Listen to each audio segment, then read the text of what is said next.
Hey guys, welcome to Tyson's Fitness Tips podcast. If you want to lose weight, increase your energy, improve your health and fitness, and look your best, then you have come to the right place. My name is Tyson Brown. I'm a personal trainer, and my job is to help you transform your body by sharing with you the most up-to-date information on health and fitness. I'm going to distill it all down for you into bite-sized actionable steps that you can take immediately to see results quickly. Now, every Tuesday and Thursday, you can expect a brand new episode, which will be a mixture of interviews with top experts from around the world in the fitness space, and as well as solo episodes from myself, sharing with you exactly what action steps you need to take to transform your health, your body, and your life. So, let's get into the show.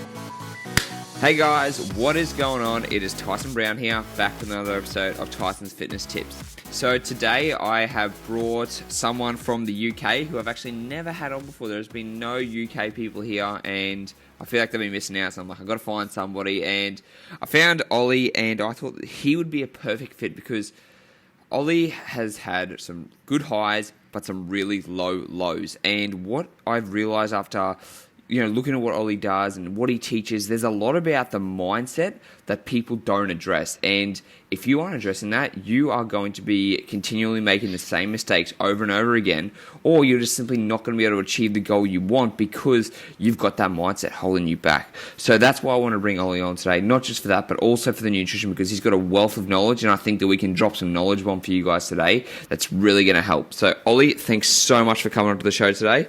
Why don't you tell a bit... My pleasure. Tell us a bit about yourself so you can give some people a bit about your background. Like, what happened to you with coming up in life?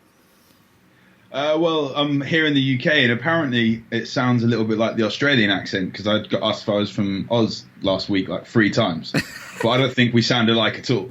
Coming up, I think I was just your average guy, loving action figures, loving the Turtles, loving video games and sports, and then it just kind of, I put on a little bit of weight, and I think I was just decided, well, okay, video games are better than playing football outside and stuff. But there was a massive life shift for me when I was 15 because my mum and dad divorced when I was like 4 or 5 years old, something like that. And I only used to see my dad when he was able to get evenings off. He lived about 2 hours away, and he was a caravan park manager, really high up in sales, and then went to manage caravan parks and was headhunting and very successful at what he'd done. And it is a very stressful job. And people kind of underestimate how stressed we are in the nation that we live in the world that we live in nowadays. And on the Monday, he texted me and he said, "Oh, did you get your money?" Providing for his family and sending money, which we instantly think that's the first thing to provide for people. The Monday he texted me, and then the Wednesday he went into hospital with a migraine. And you think nothing of it, it's just a migraine. But then he had a stroke, and on the Saturday he passed away. And that was 28th of July, 2001. And that's kind of like the short story of it, but my life flipped a lot then. Purely because of the fact that, hey, I'm 15 and I've got a year left at school and I've not got this father figure there. Purely because he was trying to provide for his family.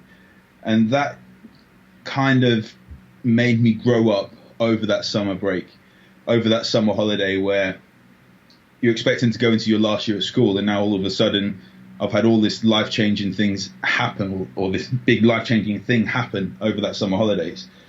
But I didn't grieve straight away, and I think purely because of my age. And 2 or 3 years later, I think I was like 18, 19, I ended up suffering from delayed onset of bereavement. I was very depressed, had to have a couple of months off work where I was then working in an insurance firm. And I really, really pushed eating a lot more food. And it seemed to be that food was what I could control, to the point of eating a lot.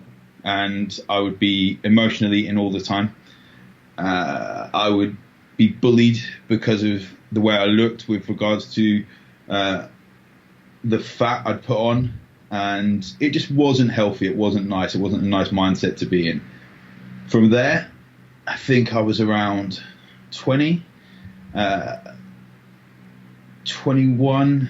I kind of like thought I need to do something about it. One of my friends at the time, I was really, really into music, and I used to DJ a lot.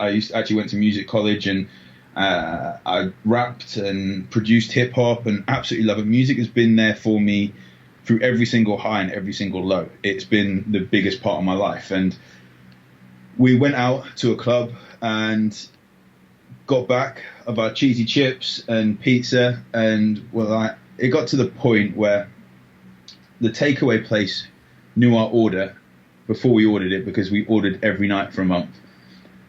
And I said to him, I need to do something about this, because in my early 20s and feel like I'm in my late 50s. It's just horrible. And I started going to the gym. And from there, it was where I was scared of the actual weight section, just done a little bit of cardio, a couple of exercises on the machine, and moved into the free weight section eventually and got addicted to it. It was just hooked on that feeling of being able to change. And now the obsession came when I decided to do a bodybuilding show. And that was 2008. And it was just before my birthday, May 21st, 2008. I said to my manager, do you think I can do a bodybuilding show on, pretty close to 10 years ago to the day, August the 11th, I think the show was. Wow. And he said, no. I'm like, okay, now I've got a reason to do it, about proving people wrong and all that sort of stuff. So I dieted down, really, really over dieted, as you do. And you think you've got 10 pounds to lose, but you actually got 30 pounds to lose. And you get there and you do a show on stage. And I then done 7 shows. And that was over like 5-6 years. No, over 4 years. So 2012 was my last show. But I kind of like dived in a bit deep here, but tell me if you want me to elaborate on some things or cut short on some things. But going from there, I really became obsessed with eating. What I could count, I would eat. What I couldn't count, I wouldn't eat. And it took over my life a lot. It's there's a lot of things that I want to touch on through that whole story that you've come through, but I think one of the biggest things is, like, you said you had that emotional outlet of eating, and you said it was because it was something you control. That was obviously, a lot of people don't think about that, but having that, it's kind of like a positive emotion associated with food because of the way it made you feel. But also, when you said that self control, you could control it. Give me an idea about what you mean by that. Well, my sister actually got an eating disorder as well, and she controlled it, well, like me, with exercise and just under eating. And I'm going to do an article on it, but I lost around 100 pounds. But all the time I would think I was one meal away from going back to how I was at the start. And it's not ever going to be like that. But I couldn't control my dad dying. I couldn't control the fact he had a stroke. I was 15. I didn't know that was going to happen. He didn't know it was going to happen. He wasn't overweight. He had a couple of drinks a week, like maybe one drink every couple of nights, but he didn't live an unhealthy lifestyle apart from stress, which we don't see. Now, I lost all control of that. I couldn't control what people thought of me, I thought. And I would control eating to the point where you think, if I can get really, really shredded and then build up this suit of armor, of muscle, I would feel good about it. But it brought on more insecurities because I didn't deal with the foundations first, which is where I go with a lot of my coaching. We look at the mindset behind it.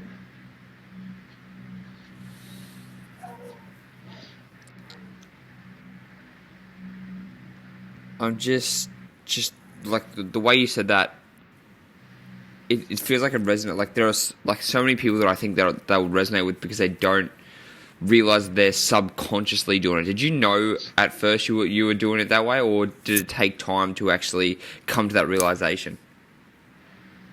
I think at first I didn't realize.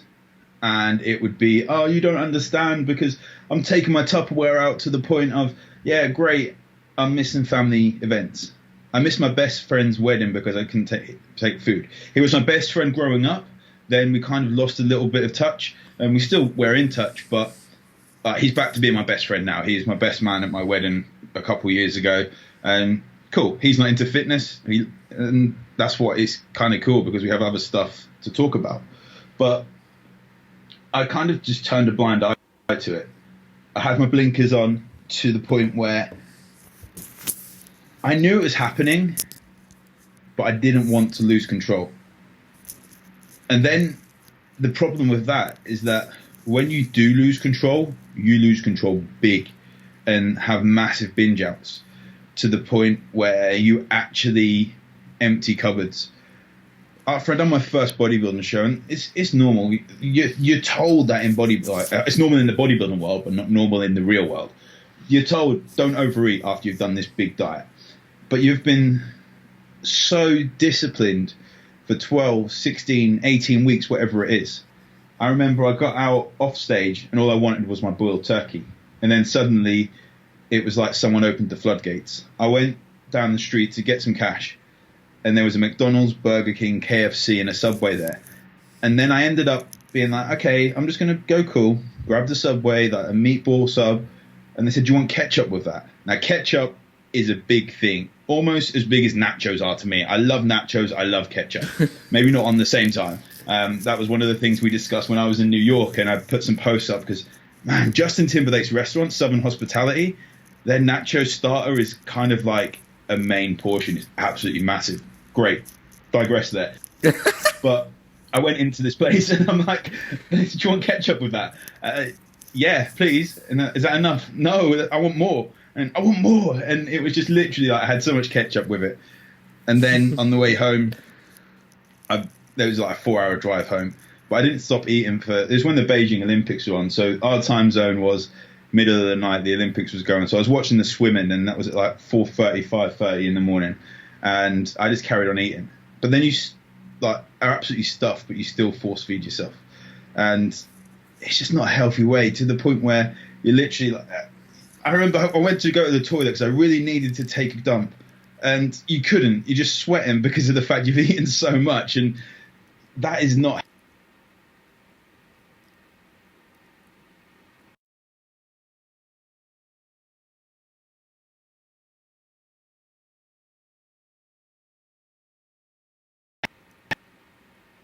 Cheat day on a Saturday or a cheat day once a month, then I find actually allowing yourself some freedom throughout the week, you don't fall off like that. Oh man, yeah, it's crazy. It's so funny, sir, because it's really like you're telling, like, what's the word called? Like recalling what I was like when I was younger, and I wasn't even into bodybuilding. I just fell into this approach of like strict chicken breast and broccoli and weighing every single piece of food and stressing out when I have to go out with my family. And it was like, when I think about it now, like the amount of stress that it puts on you, like you were saying, like a lot of people don't think about stress, like that can definitely fuck you up for the long term. Oh yeah, majorly. I remember going to a date with someone from work with chicken and broccoli in a Tupperware container to the cinema. That did not get a second date. That was literally like, yeah, fuck off, basically. Like, you're weird. And yeah, like now I go to the cinema and I'll have popcorn. It's cool. It's maybe expensive, but I'll have some popcorn. It was that point as well where I wouldn't even have diet drinks. And I love having the diet drinks. They're kind of nice and refreshing. Maybe have plenty of water, but you're not going to do that much damage if you have them every now and then. And that's another big thing in the fitness industry. We go to the extremes and think it's normal. With the weighing my food out, yeah, I can eat intuitively now pretty close because I weighed all my food out for close to about 7 or 8 years. And I think to answer the question, like, yes, the previous question of was I aware of it, I became aware of it, and that's why I haven't competed since 2012. But even then, it took time to kind of wean myself off of it. It was an addiction, and I'd had different coaches, and I found times where even myself having a fitness coach with my knowledge and expertise in the fitness industry, it gave me accountability to be able to have some sort of freedom. Sometimes the coaches weren't giving me that freedom though. So it was picking the right coach for me to have that flexibility. Because a lot of people in the fitness industry, and I'm not going to name names or anything like that, a lot of people, and I used to be one of them, a lot of people will just prescribe when we're not even supposed to prescribe a diet, because registered dietitian or anything like that, whatever status you want to say, but advise a diet which is restrictive, which is unsustainable, and expect the average Joe to be able to follow it 100%. Yeah, it's a very sad thing that that's happening at the moment. And, you know, the average Joe probably could follow it 100%, maybe for, let's say, 2 or 3 weeks. But what do we always see? It's not people having a problem losing weight. It's people having a problem keeping it off, because simply what they're doing, like you said, is unsustainable. Yeah, and I just had a conversation with a client about that. We were talking about, let's get some other goals for 2, 4, 6, 8 weeks, and let's get some goals for 6 months and to a year, because there's so much information on how to do it. Everyone knows how to lose weight. I don't care what people say. They know how to eat, how to lose weight. And it's not rocket science. The most ignorant person in the world knows that you can lose weight by eating less. And Weight Watchers does that, Slim and World does that, Herbalife does it. No matter what, regardless of whether that's healthy or not, they all preach you eat less, you lose weight. And it's the mindset of how long it really takes. There's not enough honesty in there, because I've got pictures on my site which look amazing, and there's no story behind the before and after pictures. You don't know whether it took 8 weeks, 8 months, or 8 years. Yes, I dropped 100 pounds. That took me about 18 months to 2 years. Something that I haven't got a picture of me at my heaviest, because I wouldn't take my shirt off. And people aren't so open about the stories behind what happens in a transformation. And I'm going to do an article on it, because I suppose it is, how long is a piece of string? How long is it actually going to take? But everything can be manipulated. You look at someone who's going to start a diet on a Monday. So we say, okay, if I said to you, I'm going to start my diet on Monday. Well, now it's Thursday over there. It's Wednesday here still. And you've then got all the Thursday, all the Friday, Saturday and Sunday to eat as much crap as you want. Then Monday, you're going to be pretty bloated. You're going to have a lot of food in your digestive system. You weigh yourself on Monday, you're going to be a lot heavier than what your baseline would be now. And that is what happens. Diet seems to start on a Monday, and then on a Friday, you've lost 10 pounds. And people think, great, I get an award for it because I've just gone to my weekly weigh-in at Weight Watchers, and they said, great, you're the biggest loser. You get an award for being the biggest loser is a bit crazy anyway, but getting an award to say you've lost the most weight, and then the next week you maybe put on some weight because there's a little bit of extra water in the system, or something like that. You've just weighed yourself at a different time, you ate at a different time, or you've only lost a pound, and people are like, what have you done? You've gone from 10 pounds weight loss the first week to 1. And that knowledge of what to actually expect, I don't feel there's enough openness in the industry about that. Oh man, that is such a good point. A lot of people, and it's the same thing as when they reduce their carbohydrates. They just think, oh my God, like I've just lost 5 pounds. And like people, like, yes, you've lost water. People don't understand the science behind it and how long things are going to take. Like I'm actually going through coaching with a client at the moment, and at the start he was losing, 1 kilo, 1 kilo, 1 kilo. And then all of a sudden it started slowing down. I said, hey, you're not going to be able to keep this up forever because you're getting lighter and you're not going to have as much body fat. People don't realize that the lighter you get when you start losing fat, the harder it becomes to actually lose body weight and lose body fat. Yeah, exactly. And at the same time, if they're pretty untrained as well as an individual, they're getting back to the gym after a long layoff or something like that, chances are they're going to be not putting on loads of muscle, but there might be some new muscle fibers that are laid, and they're dropping fat, and they're not necessarily putting on weight, but they're not losing weight because they're putting on muscle. And people it's normal for us to know this, but I don't think we get it across as individuals as much as we should, purely because of the fact that there is so much marketing that people seem to be falling for. that when it comes to a ketogenic diet and stuff, like, is it okay? Well, yeah, it could be okay. Is it sustainable? I wouldn't do it because I know I have to miss so many social events because it's hard to, you can do it, but it's hard to eat out and stay in a ketogenic state once you get there. Most people could do a low carb state, but actually staying in ketosis is harder to do when we look at how much protein they need to have against fats and carb ratios and everything like that. People seem to have too much protein. Now, could the average person do it? Again, they could, but they're going to just, there's so many carbs and things that people don't realize they're not necessarily going to go for it. Now, they drop the weight, as you say, and there's 1 gram of carbs or 1 kilo of carbs has like 3 to 4 kilos of water with it. So you take that out, you lose the water, you drop it big on the first week, and then your glycogen stores are low, but hey, you've lost 5-6 kilos. So on the scales, you feel great. However, you feel shit, you're sluggish, your brain function goes down until you then get into a kind of adapted state, if there's even a thing. And then people say they feel good on it.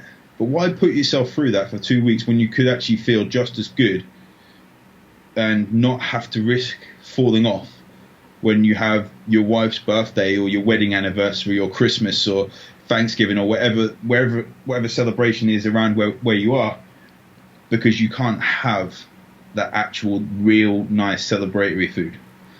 Why do it when you could just have balance throughout? Absolutely.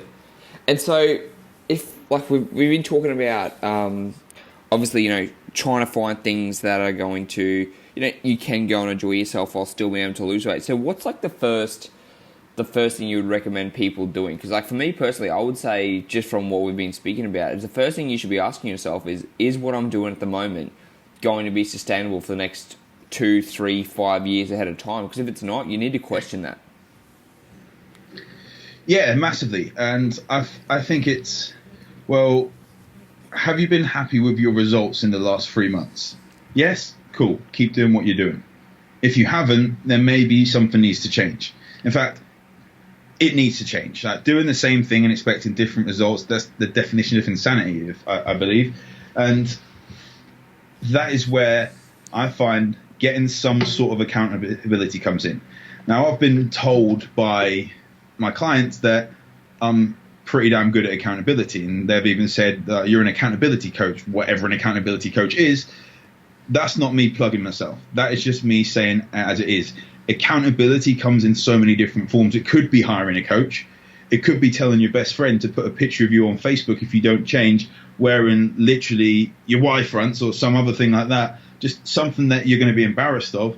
It could be saying you're going to donate money to something you don't like if you don't hit a result, that sort of thing, or even just donating money to a charity and say, look, I'm going to give $500 to a charity if I don't change in the next month. And when you've got some skin in the game, when you've got some form of accountability, things change. I spoke to my client this morning, and what I do with my main one-to-one clients is I get them to send me pictures of food. Not all the time, but just for the first month at least. Reason being is that I want to see exactly what their habits are. I don't want to give them a restrictive plan. I want to see what they're actually doing right now. And people lose weight in that time without me saying eat this amount of calories, without me saying eat this amount of carbs, fats, proteins, and even logging their food apart from sending me a picture, because there is that kind of, what should we say, there's an action that happens when they know they have to take a picture. And that gives them a chance to think about what they're about to eat. That gives them a chance to actually think, do I want to eat this? And their portion sizes go down a little bit, and they don't realize it. We go to the movies, and all the candy stands there are bite-sized. It's never food you have to think about eating, because they want you to eat it and go back for more. And it's always food that allows you to do that. And that is what happens when people have to start tracking their food and get accountability, however they do it. They find things happen without having to have a strict plan. So that would be my big thing, getting accountability.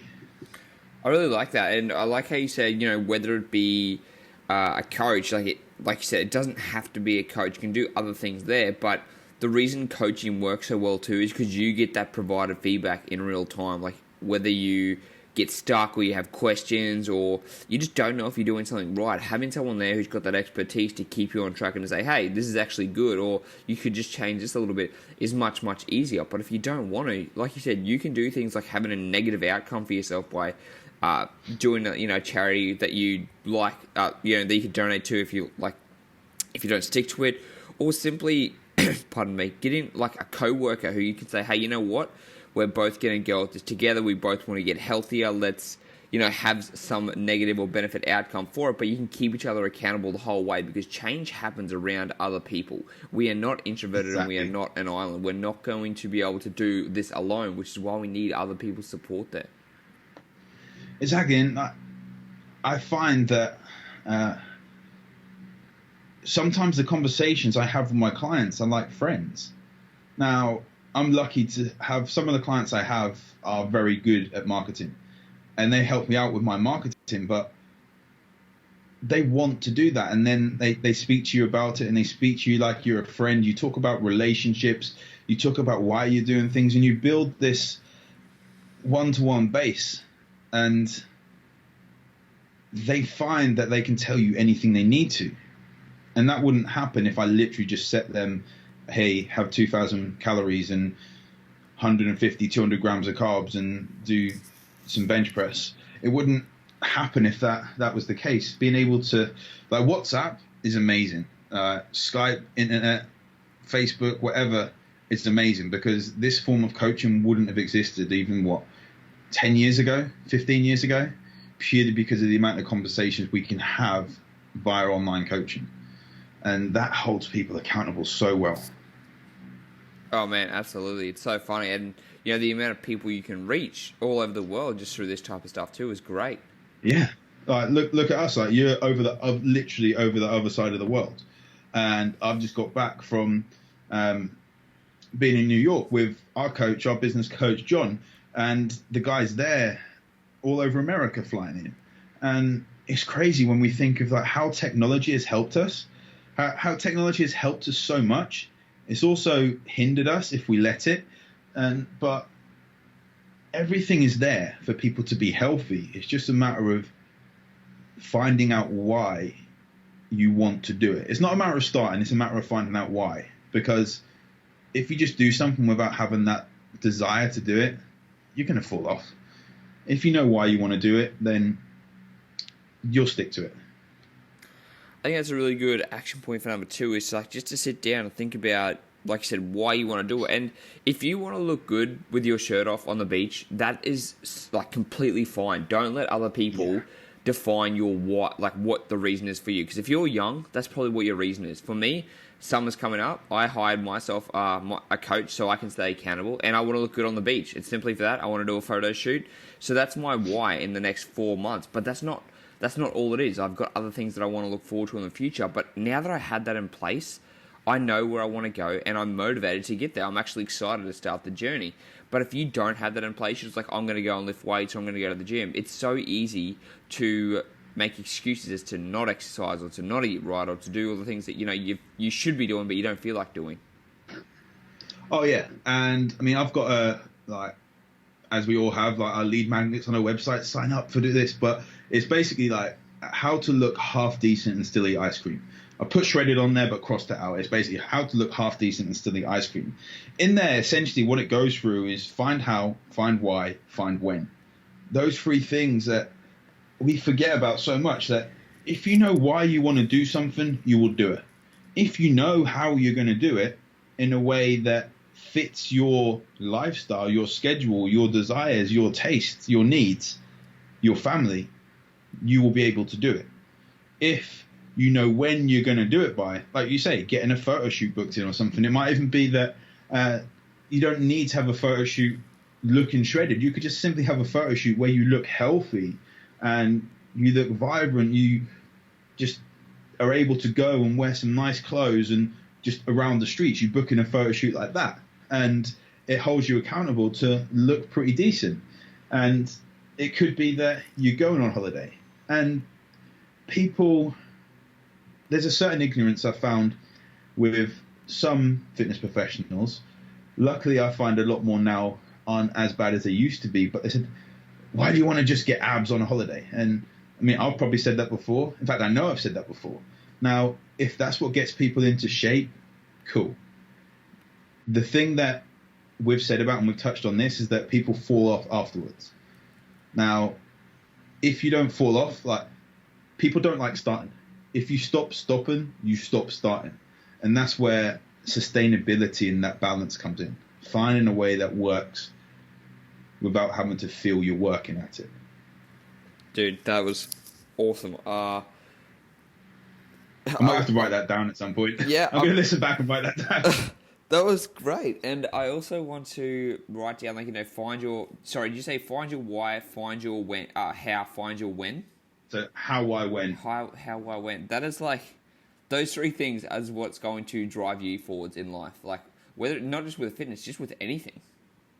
Yeah, and it can work with business, it can work with relationships, it can work with your education, it can work with anything. It's going to help you push forward just by finding them reasons.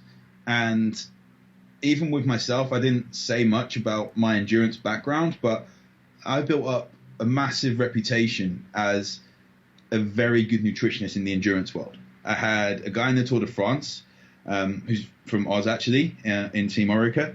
He was in the Tour de France, done World Road Cycling Championships, then a girl in the Olympics, a guy who won the Ultraman World Championship, so world champion triathlete. And it was great. I went back to university in Oxford to do to do a master's degree in applied sports nutrition. And then I quit after a term because it was my ego doing the thinking. It wasn't in alignment with my why. Great, yeah, I could work with Team Sky, I could work with Man United or Team GB at the next Olympics. But that wasn't what I was passionate about. And when I look back at why I got into the fitness industry is different to why I do what I do, because you've said, yeah, you want to look good. I wanted to lose weight and feel good. That's why I got into the fitness industry after I got addicted to Transform. I thought, yeah, if I'm shredded, I'm going to get loads of women and all this sort of rubbish that is just not... Even those whys aren't sustainable for the long term. And when I realized that working with entrepreneurs, working with business people, CEOs, and the busiest people around, it reminded me of what my dad needed before he knew he needed it. And that was so powerful. It just felt like I was working towards helping people like my dad. So that why is kind of, because it's from the heart, I know it's true. Even the way you said that, like the way that came across, you could just tell that that's what you found exactly what you're meant to do. Like the way that you said it, the way that after hearing your story, she's like, yeah, that's exactly what it needs to be doing. And it's going to take time to be able to find it, like you said, but afterwards, once you know, it's going, like we said, it's going to be able to drive everything. Oh, exactly. And don't be worried about changing it either. I was in, as I said, I was in insurance in the corporate world when I was DJing and got into fitness. But then I went back to the corporate world because of the fact that I couldn't earn any money in fitness. And then I got messed around there. I wrote an article yesterday on am I having a heart attack? When I had a panic attack, my first ever panic attack. It was scary. And that was when I'd gone through some messed up stuff at the insurance company. They were offshoring and I basically lost my job. And that was when I decided to get back to fitness, which was just over 4 years ago. And don't ever worry about changing if it's your passion. Because, yeah, great, I was in bodybuilding. And as people do, they do a bodybuilding show and think they're a good bodybuilding prep coach. I prep people for shows. That's not really aligned with what I do. And then went into endurance. Well, in reality, I got into endurance because of the fact my sister was is an amazing runner. My uncle is one of the top running coaches around the city, but they wouldn't ask me for help in nutrition. So it was, okay, fuck you, I'm going to work with the best in the world. And they still don't ask me for help very often. Now, again, that was all driven by ego rather than driven by my heart. And it will take time to switch. And it was, 2 years ago now when I realized that. And there was a transitional period. I'd still talk about triathlon. I would still talk about endurance. And I would still bang my head against a brick wall when triathletes decided to go low carb because it was the thing, and then wonder why they were bonking. You're like, oh my God. But then when you realize, not just in business, as to say, this is why I work with this person, when you realize why you're doing something, that's powerful. Very powerful. Oh man, I think it's a really good way to kind of end it here, because I think people need to reflect on what we've talked about, especially towards the end, having that why, because there's not, like you said, a lot of people know how to lose the weight. A lot of people, we just instinctively know how to do things, but having the underlying reasons why, having the mindset shift to put you into that state of drive and the state of go is what is going to keep you consistent over the long run. Because like we said at the start of this thing, everyone can lose weight. Everyone can lose weight for 6 weeks. Everyone can lose weight for maybe, let's say, 3 months. But keeping it off is a completely different story. And once you are able to shift that mindset and put it into the right place, you're going to be able to keep it off for the long run and feel better about yourself, feel better about your body, feel more confident, and just live a better overall life.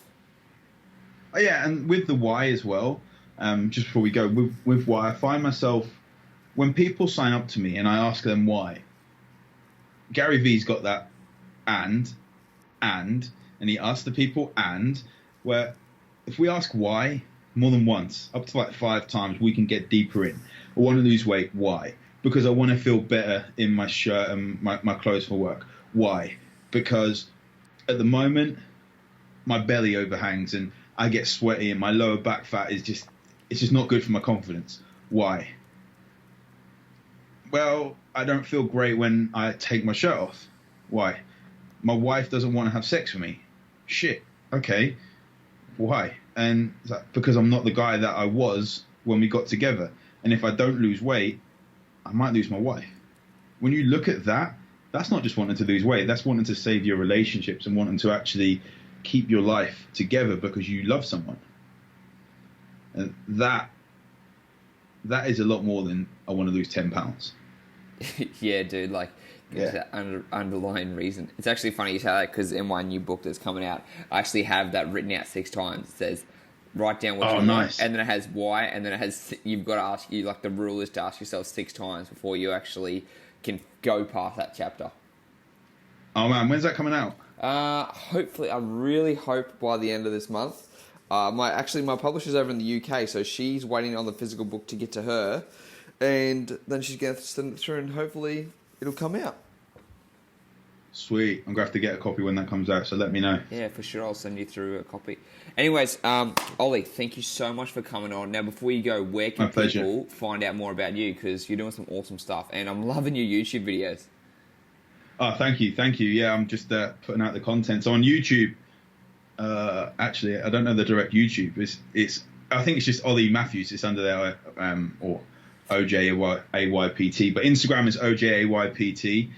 Same as Twitter. Revitalizationblueprint.com is the website with a Z in revitalization. And if you want to just get in touch and chat, I've updated all my website over the last few days, but revitalizationblueprint.com/let's talk. And yeah, there's a couple of questions there. But if anyone just wants to talk about some of the things that I've spoke about on here and just start not pitching or anything like that, but if you just want to talk, just drop me a message. And we'll go from there. Or Facebook. Facebook seems everywhere. We slide into the DMs on Instagram, as Gary V puts it, and we just... is there something for Facebook? Just drop me a message. Awesome, dude. I'm going to drop all your links in the show notes so people can reach out to you when they need to or if they want to. And, thank you so much again for coming on. I really appreciate it. My pleasure.